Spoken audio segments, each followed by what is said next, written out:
एक क्वेश्चन कि वर्ग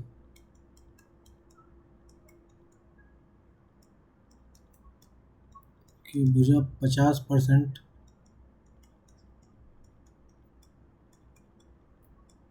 बढ़ा दी जाए तो क्षेत्रफल कितने गुना बढ़ेगा।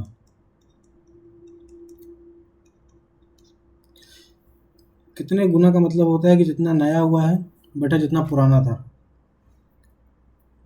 गुना का मतलब होता है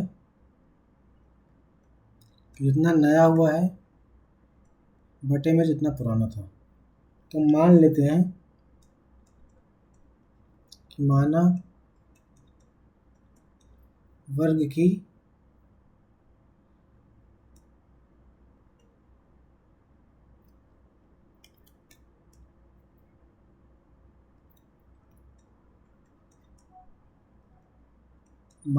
की पुरानी भुजा ये है, अतः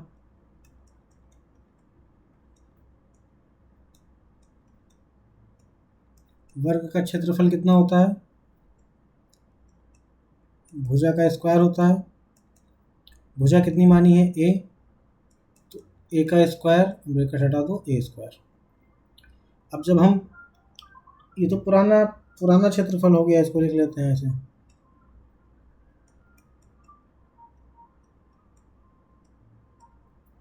एक तो बक्सा बना के इसको बंद कर लो, भी काम आएगा ये बाद में। ठीक है, इसको चाहो बहुत बढ़िया हो तो एक नाम दे दो क्वेश्चन 1। अब क्या कर रहे हैं कि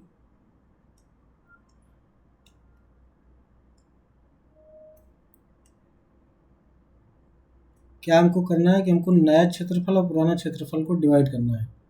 हमने पुराना क्षेत्रफल निकाल लिया, अब हमको नया क्षेत्रफल चाहिए। नया क्षेत्रफल किसका, वर्ग का ना, वर्ग ही है, अभी फिगर तो वर्ग ही है। तो जो नया क्षेत्रफल निकालेंगे उसके लिए हमको नई भुजा चाहिए, क्योंकि वर्ग का क्षेत्रफल क्या होता है, भुजा का स्क्वायर। तो वर्ग का नया क्षेत्रफल क्या होगा, नई भुजा का स्क्वायर। तो उसके लिए हमको पहले भुजा चाहिए, पहले नई भुजा निकाल लेते हैं। लिख ही नहीं पा रहे, नई भुजा। ये क्या है कि नई भुजा क्या है कि 50% बढ़ा दी गई है, मतलब कि इसको पहले लैंग्वेज में लिख लें। पुरानी भुजा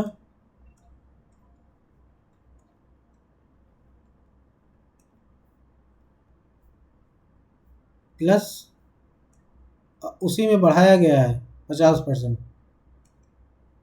तो ये पहले तो पुरानी भुजा हो गई, ऐसे में जो बढ़ोतरी हो रही है पुरानी भुजा का 50%।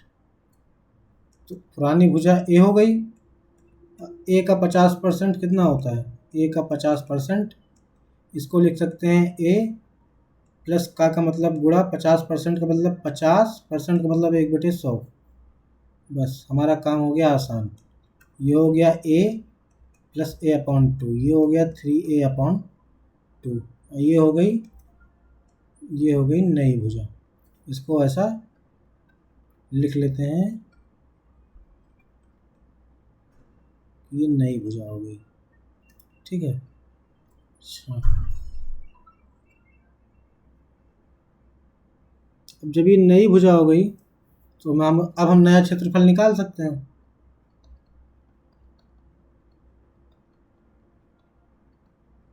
नया क्षेत्रफल बराबर क्या, नया क्षेत्रफल बराबर हो गया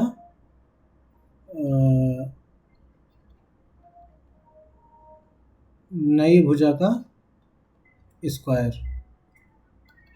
नई भुजा क्या है, 3/2 है, इसका स्क्वायर। तो दो नंबर अंदर मल्टीप्लाई है, एक 3/2 है, एक ए है, तो इसका स्क्वायर करेंगे क्या होगा कि 3/2 का स्क्वायर और ए का स्क्वायर। इतना स्टेप बढ़ेगा ऐसे, तो क्या बन जाएगा, ये 9 बनेगा, ये 4 बनेगा, यहाँ पे ए स्क्वायर रहेगा।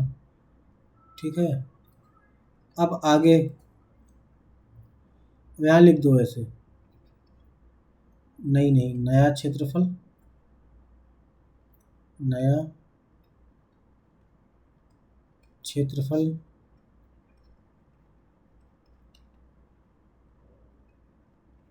बटे पुराना क्षेत्रफल। नया क्षेत्रफल क्या है, ये है 9/4 a²।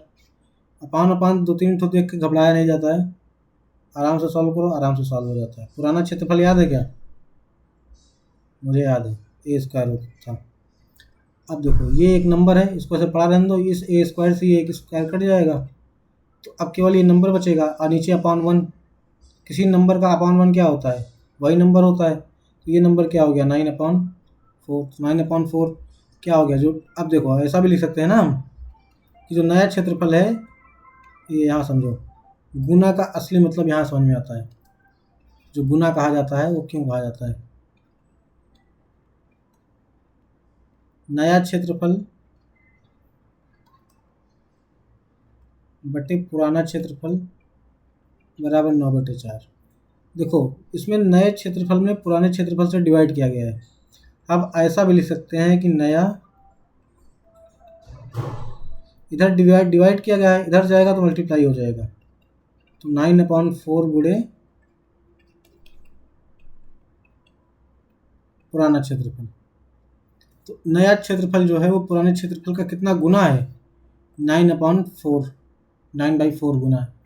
तो ये हो गया हमारे सवाल का जवाब। हमारा सवाल यहाँ तक ख़त्म हो गया था। ये केवल गुना समझाने के लिए किया गया है। ठीक है, अगला सवाल है काफ़ी आसान। अगला सवाल क्या कहता है कि ये वाला पहले कर लेते हैं, ये वाला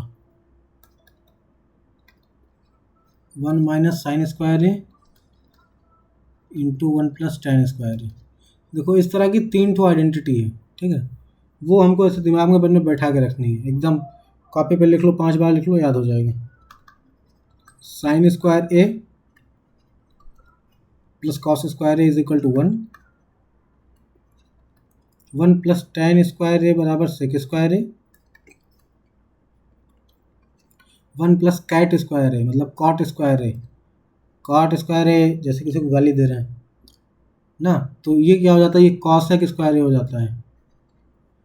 cot cosec tan तो ऐसे 3 बार गाना गाओ, याद हो जाएगा। पहला जो 2 होता है साइन और कॉस, उसका स्क्वायर करके ऐड कर दो, वो हमेशा 1 होता है। फिर दूसरा क्या है, 1 + tan sec 1 + tan² a बराबर sec² a, 1 + cot² a बराबर cosec² a, 1 + cot² a ना, सामान बेच रहे हैं। तो ये एक आदमी चिल्ला रहा है 1 + cot² a, तो दूसरा आदमी उधर से चिल्ला रहा है cosec² a। ठीक, ऐसा हो जाएगा। पहले के 2 सीधे आदमी हैं, उनको स्क्वायर करके ऐड करो तो तुरंत वो एक आदमी बन जाते हैं, मतलब 1 दे देते हैं। बाद वाले थोड़े लफड़े हैं, tan² a में 1 ऐड करो तो sec² a हो जाता है। ठीक है, और sec क्या होता है, sec cos का उल्टा होता है, अगर अभी याद आ रहा हो तो ना। अब पेंटिंग करना बंद करते हैं, अब आते हैं सवाल पर। सवाल क्या है कि 1 - sin² a, ये वाला जो है ना, ये वाला, इसको हम देखो हम कैसे लिखते हैं। ये है sin² a plus cos² a बराबर 1 होता है। हम देखो cos² a को इधर ही रहने दे रहे हैं, 1 रहने दे रहे हैं। इधर साइन के आगे कोई सिंबल नहीं है, मतलब प्लस है, ये इधर जाएगा तो माइनस हो जाएगा, तो क्या बन जाएगा 1 - sin² a। ठीक है, मतलब कि 1 - sin² a जहाँ भी लिखा हो, हम उसको आँख बंद करेंगे और उसको cos² a लिख सकते हैं। क्या लिख सकते हैं, बस यहाँ लिख दो। ये जो काम हो रहा है, ये वाला, ये रफ काम है। हाँ,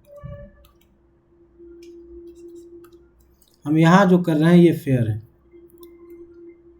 ये मल्टीप्लाई का साइन है कि ये भी होता है डॉट, मगर इसको ना लगा के मल्टीप्लाई लगा देते हैं, क्योंकि पता चला डॉट मास्टर साहब डेसिमल समझ लिए, जैसे कि 5.3 लिख दिए, तुमको लग रहा है कि 5.3 है, बट इसका आंसर तो हम मल्टीप्लाई समझ के 15 निकाले हुए हैं, तो उनको कन्फ्यूजन नहीं हो इसलिए डॉट नहीं लगाया जाता। डॉट भी मल्टीप्लाई का साइन होता है।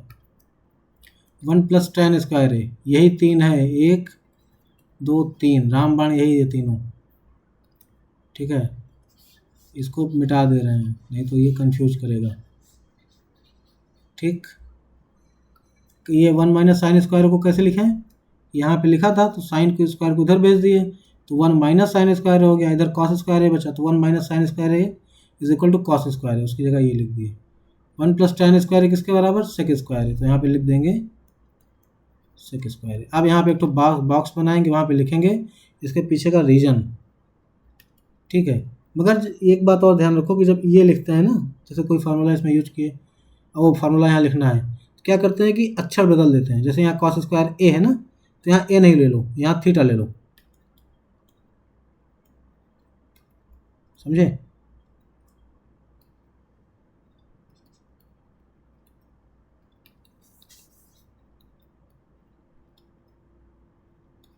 इधर फेयर हो रहा है, उधर रफ।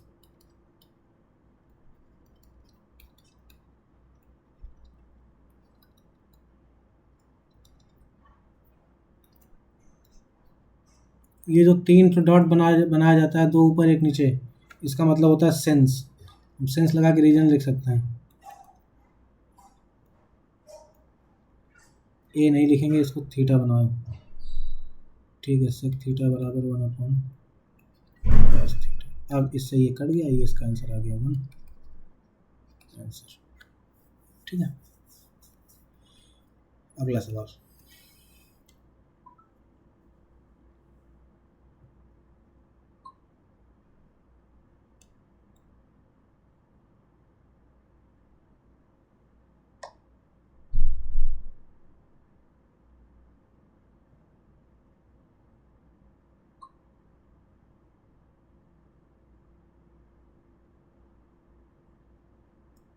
अगला सवाल क्या कह रहा है, ये आसान वाला एक, कि एक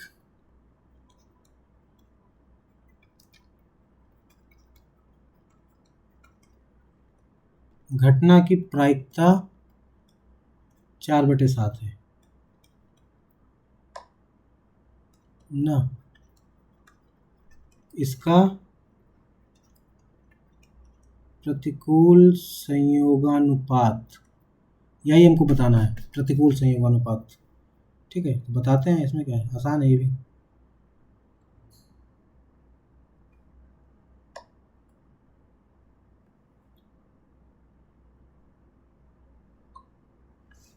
ठीक है, तो ये इसका हल है। इसको तो हल क्यों कहते हैं, क्योंकि जो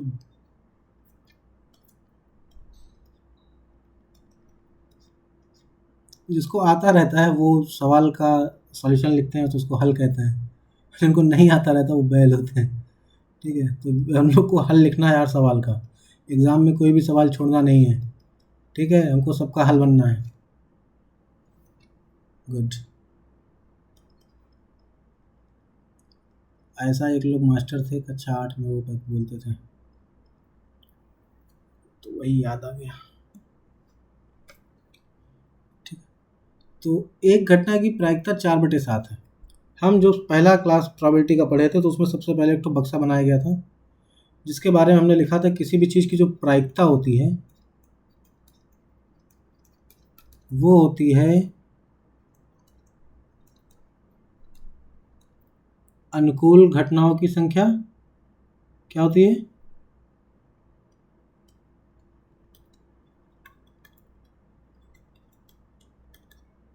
हैंड राइटिंग झेलिए थोड़ा सा ना। अब बटे में होता है कुल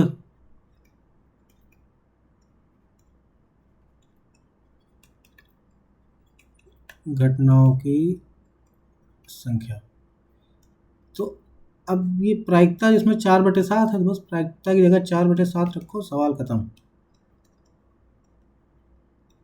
अनुकूल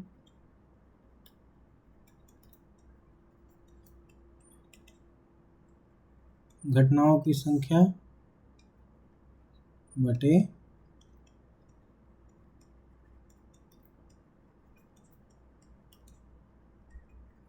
कुल घटनाओं की संख्या। आसान, ये बताता है कि ये जो सिंबल होता है ना, ये मैथ्स में बहुत यूज होता है। कभी कभी इसको ना लगाओ तो उस पर नंबर भी कट जाता है। इसका मतलब होता है कि ये वाली लाइन से हमको ये मिला, अब ये वाली जो पूरी लाइन है इससे हमको ये मिल रहा है, ये लाइन ये बता रही है ऐसा, जिसका मतलब ये होता है। तो ये हमको बता रहा है कि अनुकूल घटनाएं जो हैं भाई वो 4 हैं,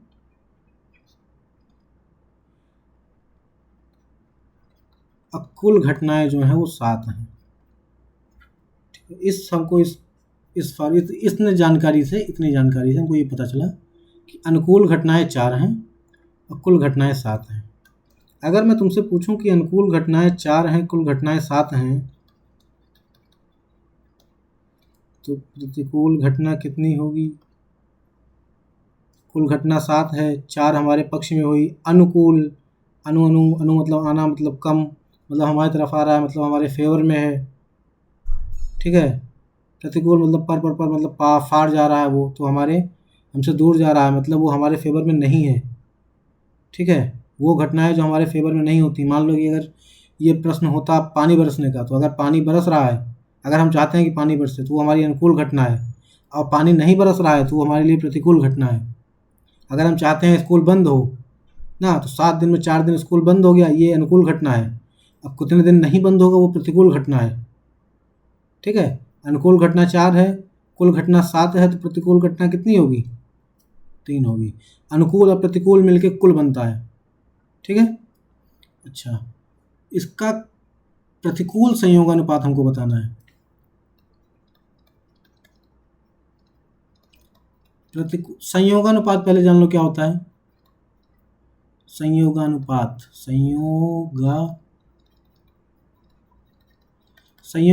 होता है कि जैसे 2 तरह की घटना हुई, एक जो हमारे पक्ष में है ना, वो ये वाली हो गई, एक जो हमारे पक्ष में नहीं है।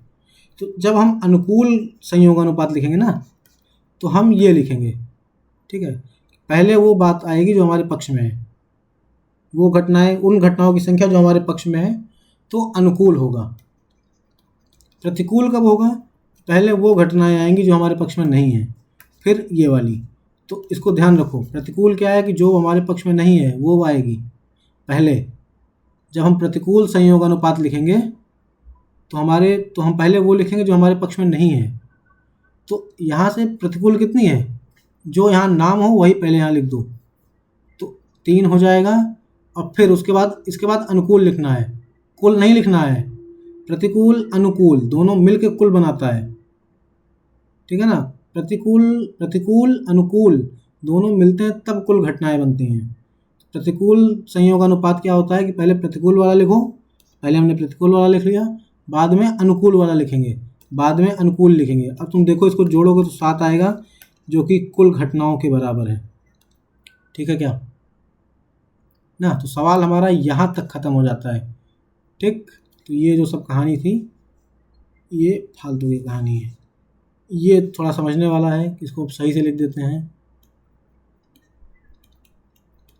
अनुकूल संयोगानुपात, इसमें क्या कि जो पहले हो रहा है, जो हमारे फेवर में है वो यहाँ, जो नहीं हो रहा है वो यहाँ।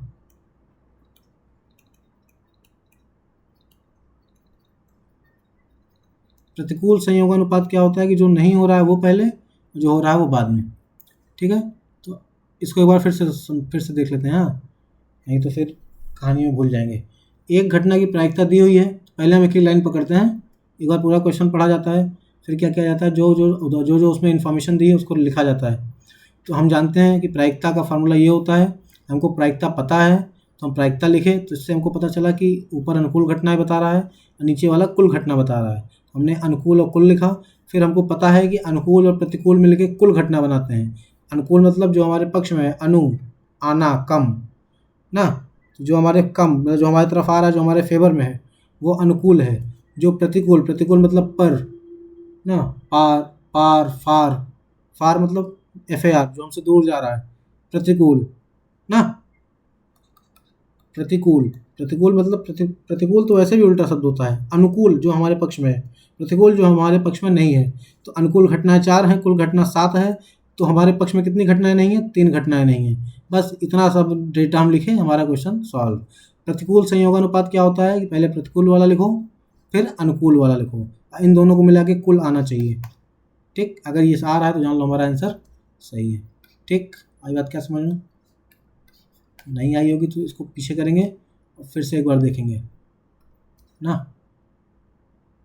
ठीक है, अब आते हैं एक और आसान सवाल पे। ये आसान सवाल है इस बात का कि हाँ, ये देखो, ये है कि एक घनाभाकार है, घनाभाकार। पहली बात तो घनाभाकार क्या होता है भाई? घनाभाकार होता है जैसे हम लोग ये, जैसे जो पासा होता है ना वो घन होता है। पासा की खास बात क्या होती है पता है? कि उसकी जो ये सब साइड होती है ना, ये ये ये पीछे वाली, ये तिरछी वाली, ये वाली, ये वाली, ये वाली, ये इधर पीछे वाली नीचे जो पड़ी हुई है, और कोई है ये जो खड़ी है ये वाली ना, ये जो लेटी हुई है ये वाली, ये खड़ी वाली, ये खड़ी वाली, ये वाली, ये इसकी चारों ऑल साइड्स इक्वल होती हैं।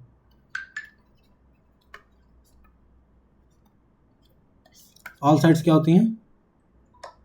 इक्वल होती हैं। ठीक ना। और जो है जो क्यूबॉइड होता है, क्यूबॉइड क्या होता है? उसी को घनाभाकार कहते हैं। ये हो गया घन, इसको कहते हैं क्यूब। ठीक है, और ये क्या होता है? घनाभाकार। ठीक, घनाभाकार में क्या होता है? घना, ये क्यूब है। हाँ, घनाभाकार में क्या होता है? जैसे इरेजर जो होता है ना, इरेजर का जब तुम साइड्स देखोगे तो इरेजर ऐसे होता है, ऐसा ना। इस फिगर में और इस फिगर में क्या फ़र्क है पता है? इसकी सारी साइड्स इक्वल हैं, और जो घनाभाकार होता है, घनाभाकार, उसमें सारी साइड्स नहीं इक्वल होती हैं। समझे? समझे क्या? उसमें सारी साइड्स नहीं इक्वल होती हैं। जैसे इरेजर है, इरेजर में सारी साइड कहाँ इक्वल होती है? उसकी हाइट कुछ और होती है, लेंथ कुछ और होती है, ब्रेड्थ कुछ और होती है ना। तो घनाभाकार में सारी साइड इक्वल नहीं होती हैं, घन में सारी साइड इक्वल होती हैं।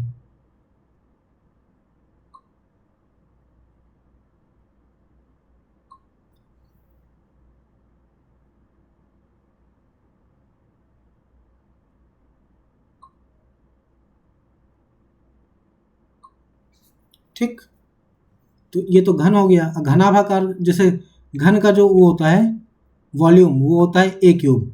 घनाभाकार में तो सब चीज़ अलग अलग है, लेंथ, ब्रेड्थ, हाइट। तो जो इसका वॉल्यूम होता है ना, वॉल्यूम, वो होता है LBH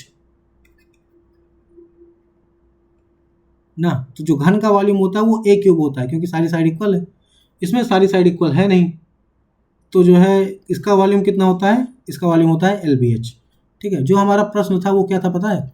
वो था कि हमारे पास एक घनाभाकार है। देखो घनाभाकार कैसे है, इसको लोगों अलग ही बना दिए थोड़ा, ताकि लगे कि हाँ अलग अलग लेंथ का है। इसको जब आप देखोगे तो इसमें ये दिख रहा है कि इसकी जितनी भी साइड हैं सारी अलग अलग लेंथ की हैं। ठीक है, जैसे ये जो है लेंथ है, ये L हो गया ना, ये इसकी ब्रेड्थ है, ये यहाँ तक, ये ब्रेड्थ हो गई, ये इसकी हाइट है, तो यहाँ तक हो गई। जो क्वेश्चन है, क्वेश्चन में दिया हुआ है, क्वेश्चन में कितना दिया हुआ है? क्वेश्चन में दिया हुआ है कि, अच्छा क्वेश्चन में ये नहीं दिया हुआ है, इसमें केवल ऐसे दिया ही हुआ है कि ऐसा ऐसा है इसका। तो इसमें दिया है 3 मीटर और 4 मीटर और दिया है 5 मीटर। ठीक है ना, तो हम इसको लेंथ मान ले रहे हैं, इसको ब्रेड्थ, इसको हाइट, कोई फ़र्क नहीं पड़ेगा, किसी को भी कुछ भी मान लो। ठीक है, तो अच्छा, अगर हमको इसको कपड़ा पहनाना हो, अच्छा तुम इसको एक बार और ध्यान से देखो, तुमको दिखेगा कि जो पीछे वाला साइड है वो ऐसे है। ठीक ऐसा ही साइड है कि इसके सामने है ना, और जो बगल वाला साइड है वो देखो ऐसे है।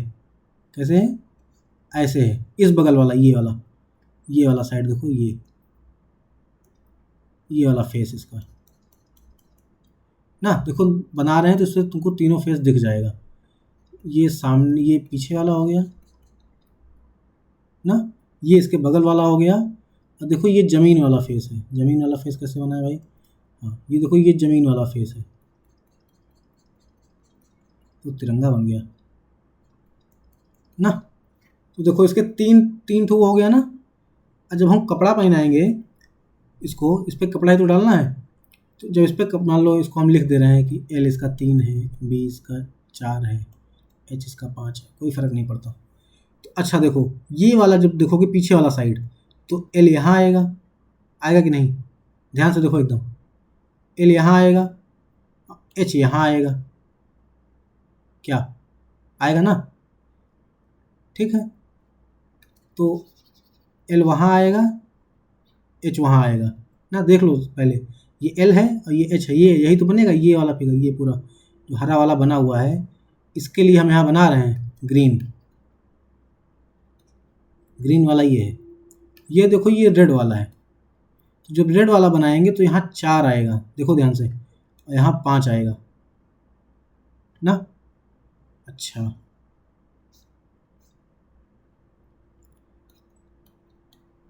ये जो है वाइट वाला फेस है।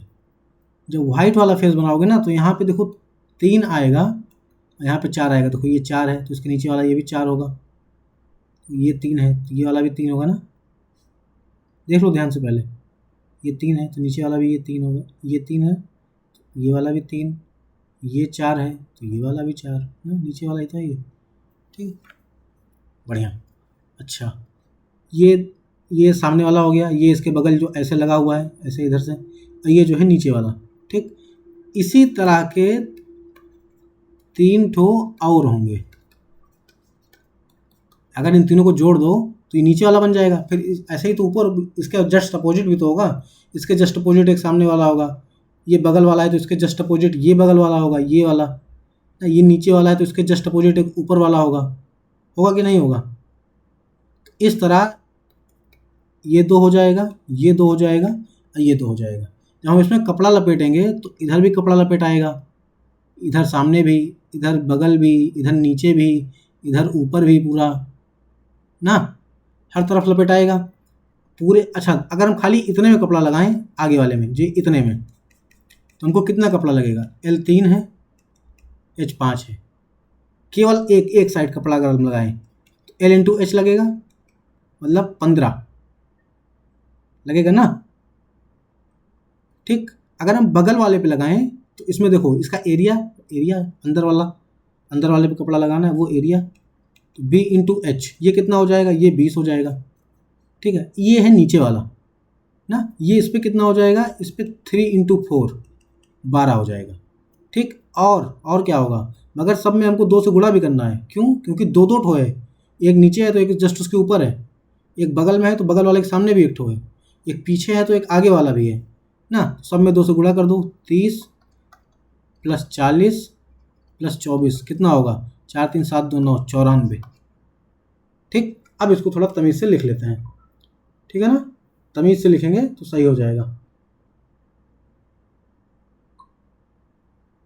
ठीक, इसको थोड़ा लिख लेते हैं अच्छे से।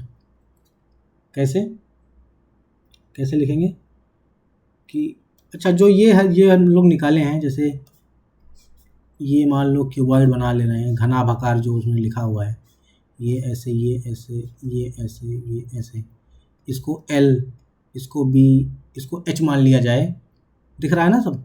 एल थोड़ा कट गया है, तो ये एल कहाँ से कहाँ तक है? ये यहाँ से यहाँ तक है। एच कहाँ से कहाँ तक है? एच भाई यहाँ से यहाँ तक है। बी कहाँ से कहाँ तक है? बी यहाँ से यहाँ तक है।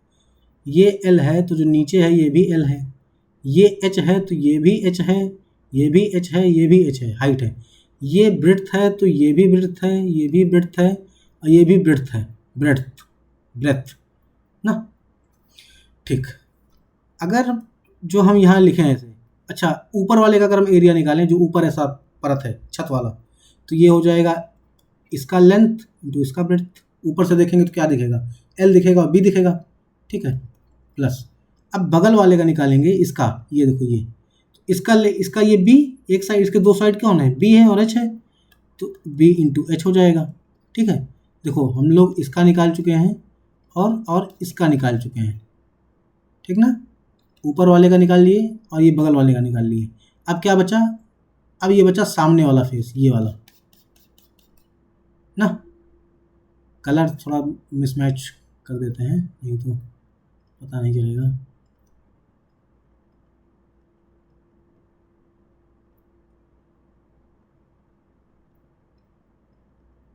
When we have option then we can do it.